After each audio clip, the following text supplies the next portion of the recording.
جبنا لكم خلطة طبيعية. الخلطة متكونة من الزعتر. الزعتر يعالج السعال ويزيل البلغم ويسهل عملية التنفس. القرنفل أو عود الشركة يقضي على التهابات الحلق ومطهر الجهاز التنفسي. الكتان ملين للحلق ومهدئ للسعال. البردقوش يزيل البلغم ويوسع الشعاب الهوائية.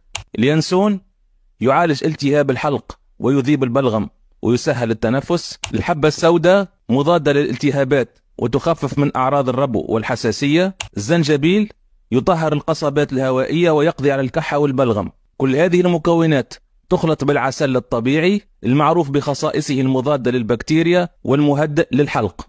هذه الخلطة بعد ما حضرت، الخلطة تعالج بإذن الله الكحة، تزيل البلغم، تطهر الجهاز التنفسي. الخلطة مفيدة أيضا للمدخنين، فهي تنقي الصدر من مخلفات التدخين وتحسن عملية التنفس. متوفر علبة كيلو